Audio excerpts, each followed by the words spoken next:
guys, it's Caris and welcome back to another video. Today's video is part of a little series that I'm going to do. I've been asking a lot of people for video suggestions and so many people have said videos on self-love.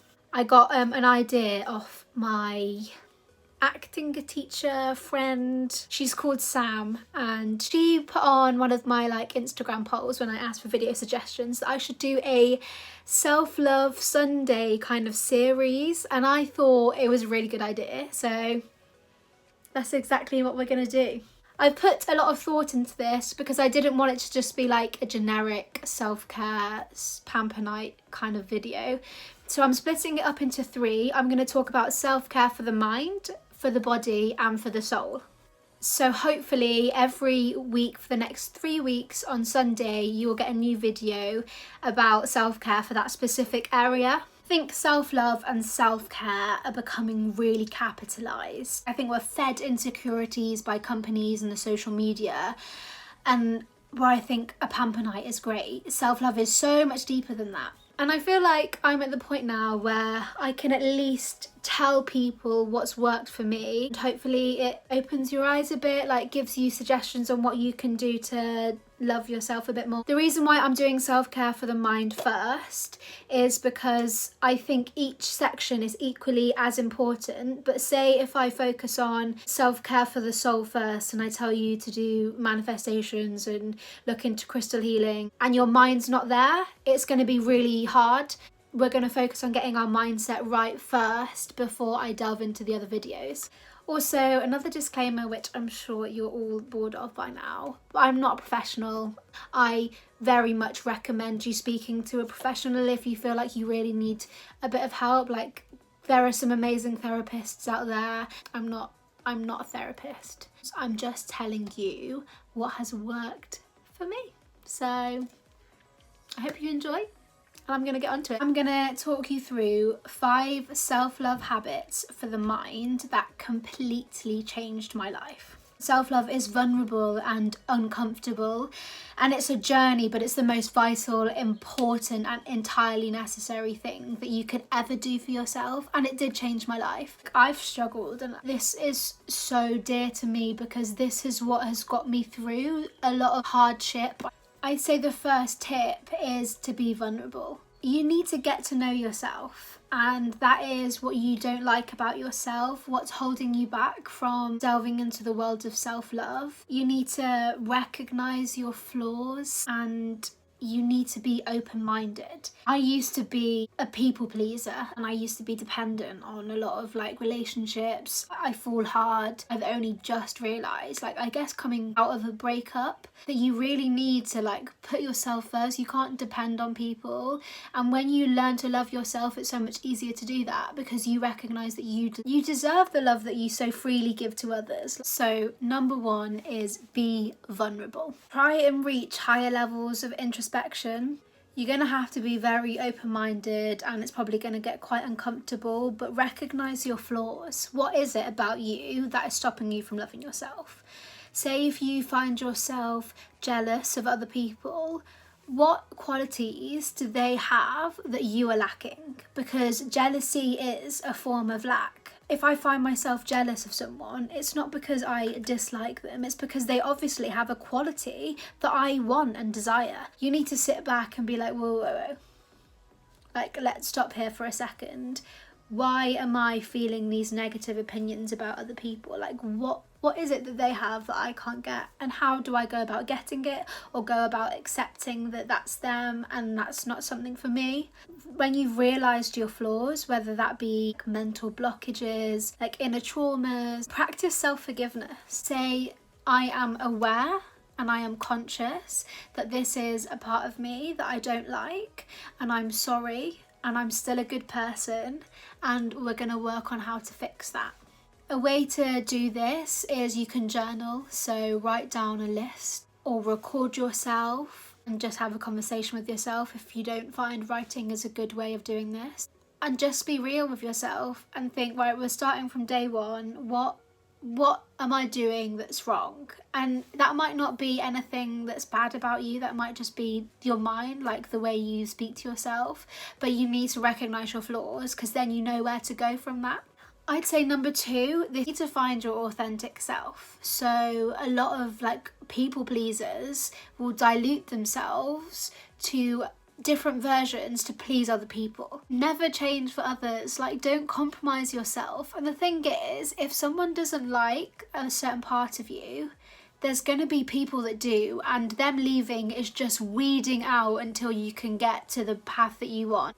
I think some really, really good people to follow when you're trying to find your authentic self on Instagram are Florence Given and the Slumflower, particularly if you're interested in just creating healthy relationships with other people. They're very self-love, like they are so strong within themselves, and they've taught me a whole lot. If you want to go more down the therapist side, the holistic therapist on Instagram and YouTube is also really, really good if you just want to open your mind to a few like things that you didn't realize. Like, she talks a lot about healing your inner child, which is super, super important. She talks a lot about just the way you give energy, about the ego.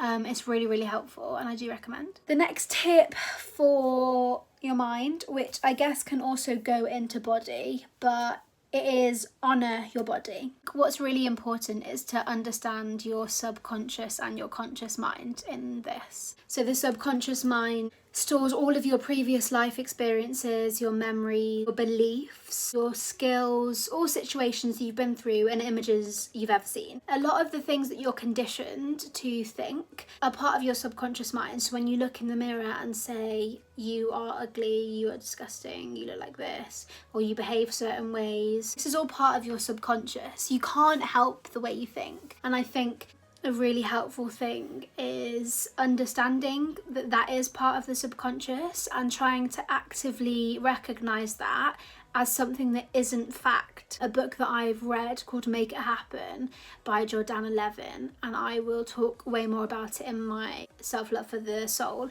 because it's very spiritual. She really points out the importance of recognizing when your brain is thinking things that aren't fact and writing them down. So every time you have a thought and it's not fact, it cannot be proven, so that's every time you think bad things about your body and it's not a fact, you write it down and recognize it and try and change that. Try and change your subconscious. And it's really difficult because you are conditioned to think like this.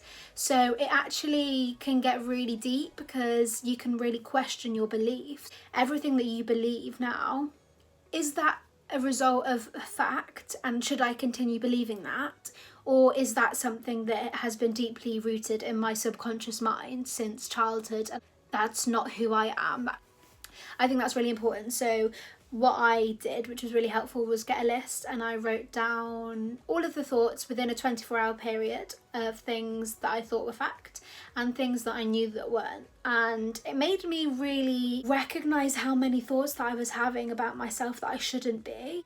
And it was really interesting to think, wow, like why am I thinking this? Like, this isn't true. This is just what's in my brain. And it really helped like open my eyes about how I can kind of, I'm going to say, fix those parts of me. You need to look at yourself as the person that you love the most in the world. And I know that's really difficult, but imagine when you see yourself, it's the person that means the most to you. Would you speak to your best friend or your family the way that you're speaking to yourself? Would you let your children eat the way you are or do the things you do out of pure love?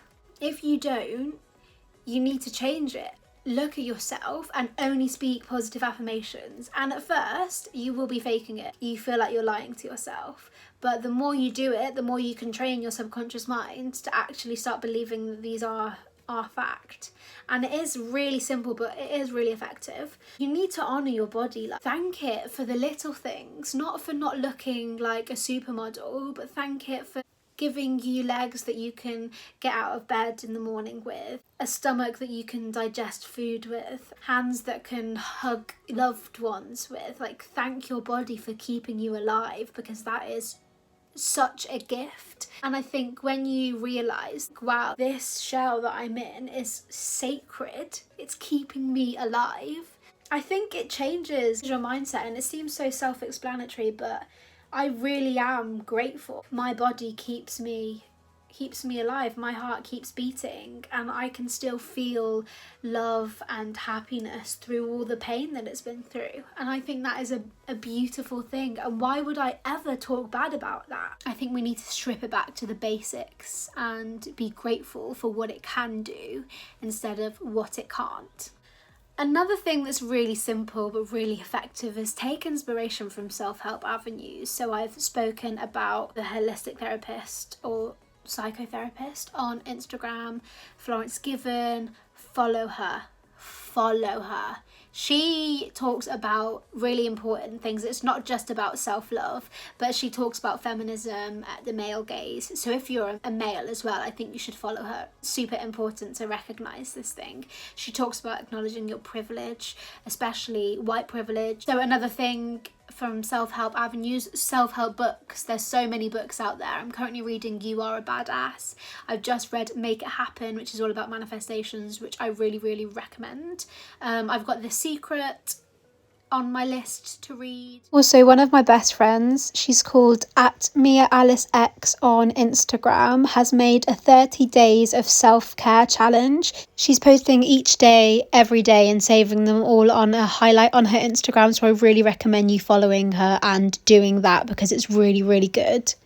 It instructs you through a task to do every single day, along with loads of cute aesthetic quotes and pictures. And I really, really recommend it. And then another thing that's really important, if it works for you, is journaling, because it's kind of like a way of releasing.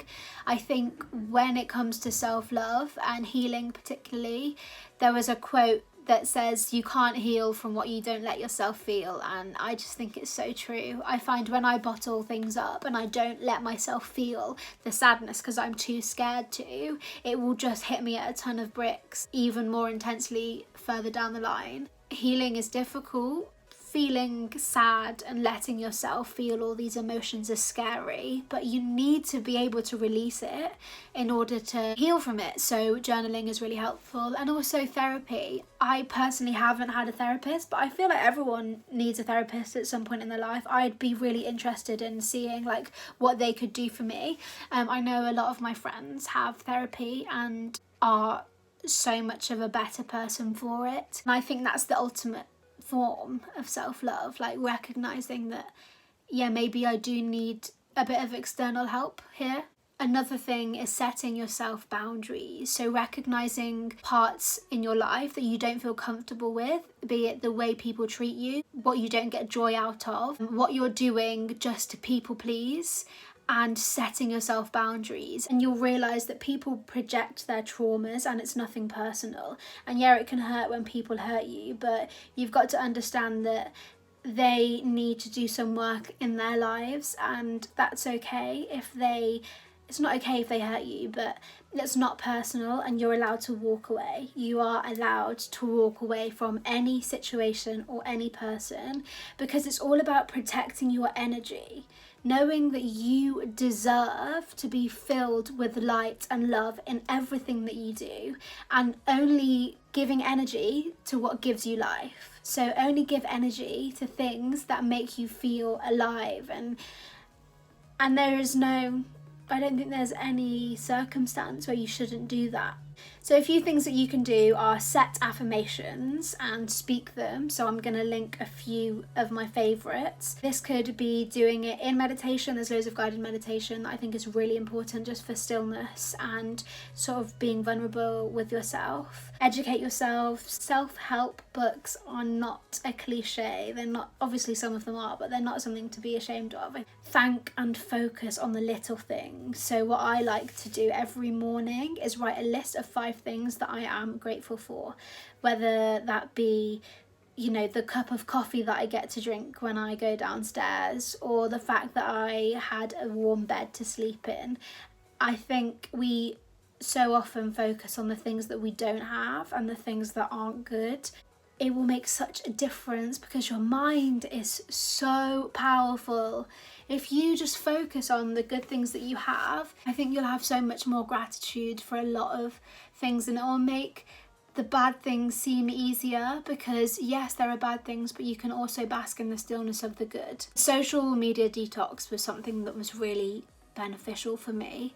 So a good thing to do is go through all of your Instagram followers and unfollow anyone that you just don't want to see on your feed, that give you any form of negative vibes, that you just aren't really interested in. Like, it's okay to not want to follow someone because you have no interest in their life. Just unfollow them, because if you're going to be on social media, the least you can do for yourself is make sure it's a positive platform and it's not got any form of triggering.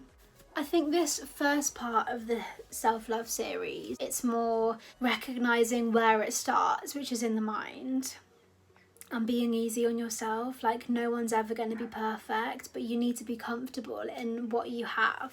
Like, this is all I have.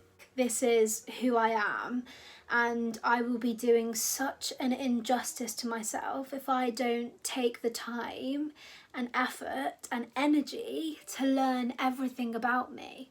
I think it's something that I'll never stop, because I want to endlessly evolve. I think recognise that you are the most important person in your life. That doesn't mean that you're less loving to anyone. That doesn't mean that you don't love anyone as much as you do. That doesn't mean that you don't value them or you don't care for them. It just means that you care for yourself that little bit more. Like, you need to be whole before you give yourself away. You know, I think there's so much potential for me to keep going on this journey, and I have had my mind open, and now I can comfortably say that nothing that anyone ever does to me is going to set me back, like, drastically, because I have so much faith. And I will talk about this in the self-love for the soul, but you've got to get your mindset right first. The only person that you can ever change is yourself. You will never be able to change anyone else but yourself, and I think that holds so much power, because not only can you change yourself, you can also save yourself, putting that energy and redirecting it towards, you know, the one that matters. I am so proud, and these videos mean a lot to me, and I really hope that you find the courage to recognise your power, because we as humans and souls hold an infinite amount of power, and nothing is ever too much. So thank you for watching. Yeah, please do like and subscribe, it does make a difference, and also comment your thoughts. So thank you so much for watching, and I will see you next Sunday for the second part of this series.